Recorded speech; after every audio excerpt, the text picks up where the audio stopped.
Hello, I am Sonali Powar. In this video, we will see the preprocessor directives. So let's start. First, we will see what is the preprocessor directives. You can say these are the special symbols which starts with the hash, and these symbols are processed by the preprocessor. It means suppose in your source code it contains such a symbols which start with the hash, or you can say it contains the preprocessor directives, then that can be processed by preprocessor, and after that source code will be handed over to the compiler which compile your code and we will get the object code. Now we will see what are the types of these preprocessor directives. There are the three types of preprocessor directives. First one is a file inclusion, next one is a micro substitution, and last one is a conditional compilation. So let's start with the file inclusion. So in these directives, it tells the compiler to include the file in your source code. So for example, if we say that hash include stdio.h, it means include this file into my source code. So this is an example of the file inclusion preprocessor directives. You can write hash include stdio.h or hash include within the double quote write down the stdio.h. Both ways are correct. After that, we will see micro substitution. Using this hash define, you can define your macro, or this is called as a micro substitution directives, and it is used to define the symbolic constants which are frequently occur in your program. For example, hash define max 20. After that, I have defined one more symbol, hash define pi and 3.14.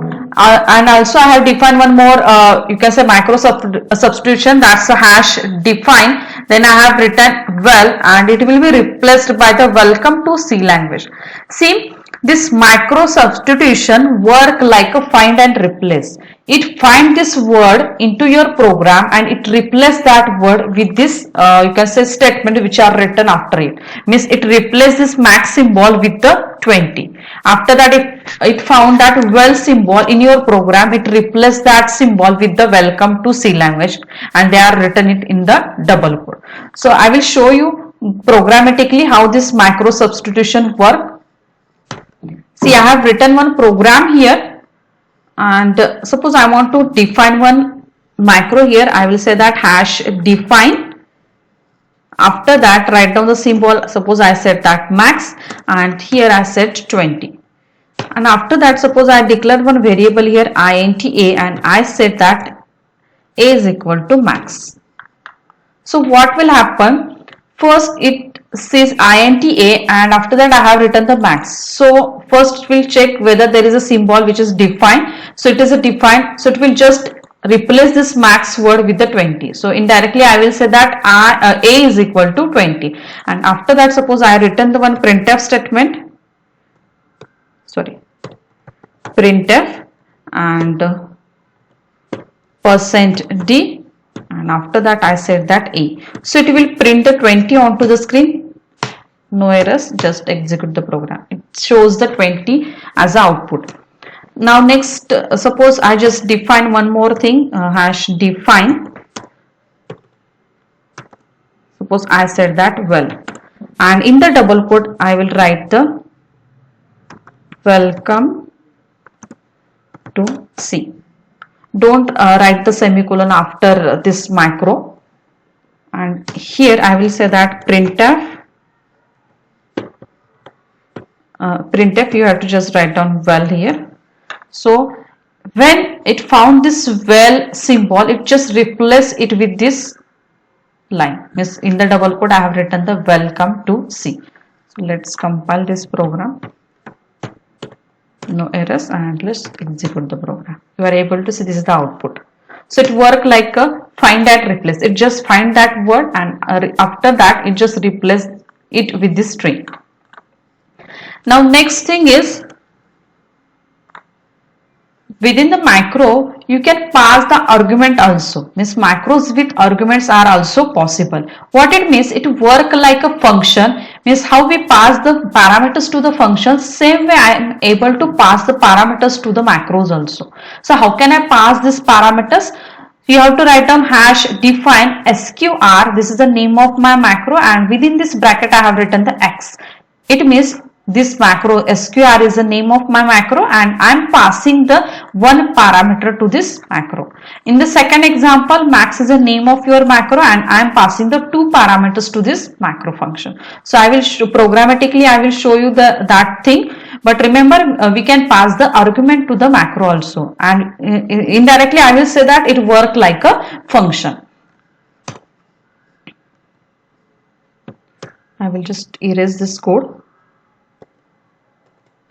Suppose I want to find out the square. So how I will say that sqr, and within the bracket I said x into x.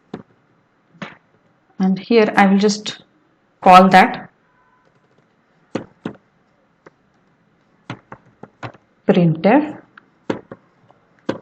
%d, and here I said sqr, in the bracket I said that pass the 2. So it will pass this 2 and it will be copied into the variable x, and after that I have written x into x, it means 2 into 2. So output of this program will be 4. You can see this is the output of your program. So like that I can define the macros with the argument also. After that, suppose I want to find out the cube, then how can I write hash define, then write down the cube. I am passing one parameter to this cube function, then I have written x into x into x. So instead of square I just call cube here, and output of this program will be 8.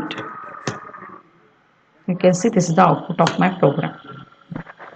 So suppose, but remember, if just replace that thing, suppose I said that sqr2 and I said 30 divided by sqr2, it means just square, I want the square of this 2, and after that whatever the result you will get 30 divided by square of 2. So I want to say that 30 divided by 4. So answer of this question will be near about 7, but it is not happen with this macro. Let me compile this program and execute the program. You are able to see the output of this program is 30. Why? Because it just replaces the you can say sqr in bracket 2, it just replace it by x into x. What it means, I will say that 30 divided by 2 into 2. Okay, so it will divide 30 by 2 first, then I will get the 15, and after that it multiply the 15 with the 2 and I will get the 30. So sometimes you can say it is a not good practice to use the macro every time, because sometimes it will gives the wrong answer if you not handle it properly. This is a drawback of macro. Now next thing is, we will see how to define the nested macros. Means one macro can be you can say can put one macro inside the another macro. That is called as a nested macros. How we put one for loop inside the another for loop, that is called as a nested for loop. So same way I can put one macro inside the another macro, that is called as a nested macros. So how can I do that? Suppose I want to find out the cube of x. So instead of writing x into x into x, I will say that square of x into x. So first find out the square of x and multiply it with the x. Just I want to say that. So I will just make a change here only.